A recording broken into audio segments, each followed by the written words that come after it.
बिस्मिल्लाहिर्रहमानिर्रहीम। Dear student, अस्सलाम वालेकुम। उम्मीद है आप खैरियत से होंगे। बेटे जी, हम लोगों ने लेक्चर स्टार्ट किए हुए हैं biology 9th class chapter number 5। Last time हमने पढ़ा था सेल साइकिल, और इस चैप्टर में सारा हमने सेल साइकिल के बारे में पढ़ना है और डिवीज़न के बारे में पढ़ना है। हम उसको मुख्तसर तौर पर रिवाइज कर लेते हैं। सेल साइकिल किसी सेल का वो मरला होता है जिसमें सेल पैदा होने से नए सेल में तकसीम होता है। इसमें क्या होता है, सेल के 3 मराइल होते हैं, G1 phase, S phase, G2 phase, और इसके बाद क्या होता है G0 फेज़ प्रॉब्लम है। फिर माइटोसिस पढ़ा था। माइटोसिस को किसने, वाल्टर फ्लेमिंग ने 1888 की दहाई में दरियाफ्त किया था। उसने देखा था सेल का न्यूक्लियस मुख्तलिफ तब्दीलियों से गुजर रहा है, तकसीम के मराइल से गुजर रहा है। उसने इसका नाम माइटोसिस रखा था। माइटोसिस हमने कहा था यूकैरियोटिक सेल में होती है। क्या होती है माइटोसिस? सेल डिवीजन की वो किस्म होती है जिसमें एक सेल, जिसे पेरेंट सेल कहते हैं, से 2 नए सेल बनते हैं, उन्हें डॉटर सेल बनते हैं, और उनमें क्रोमोसोम तादाद उतनी होती है जितनी पेरेंट सेल होगी।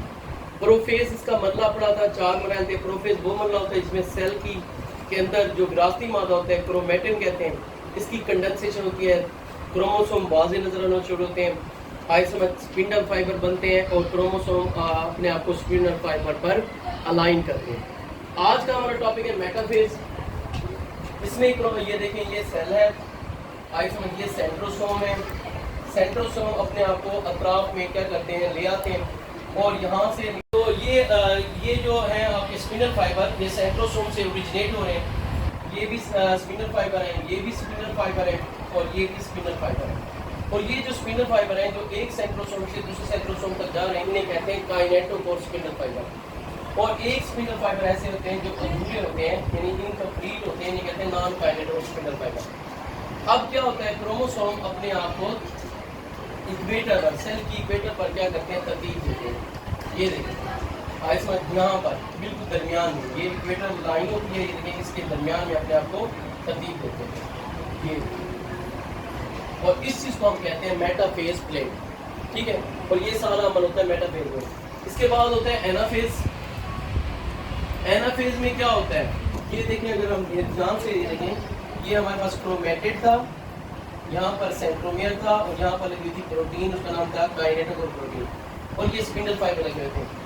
अच्छा, ये हमारे पास क्या था, 2 क्रोमेटिड हैं, और इन्होंने अपने आप को कॉपी कर लिया था, तो ये कितने हो गए थे, अब इन्हें कहते हैं 4 क्रोमेटिड या 2 सिस्टर क्रोमेटिड, क्योंकि ये बिल्कुल एक जैसे हैं, इन्हें कहते हैं सिस्टर क्रोमेटिड,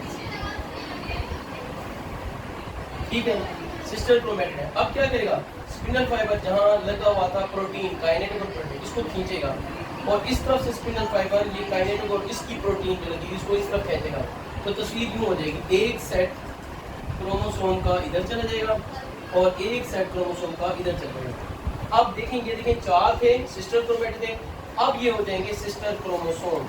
क्या हो जाएंगे, सिस्टर क्रोमोसोम। अब ये देखें, यहाँ पर हम दिखा रहे हैं, ये देखो, ये आपका सेल हो गया, ये क्या हो गया आपका सेंट्रोसोम, और यहाँ पर ये देखें, अब ये 4 थे, अब कितने कितने हो गए, 2-2।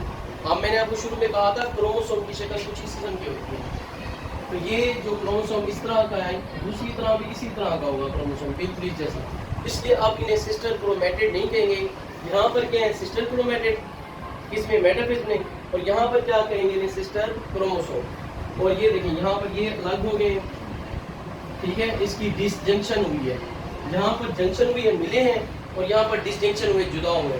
और जो नॉन सिस्टर ये जो क्या थे, non kinetochore, clear, spindle fibre थे, वो अपने जैसे दूसरे नॉन काइनेटोकोर स्पिंडल बढ़ते जाते हैं, उसके साथ क्या होते हैं, मिल जाते हैं, और ये सारा अमल कहलाता है एनाफेज। तो आज हमने माइटोसिस के मजीद 2 मराइल पढ़े।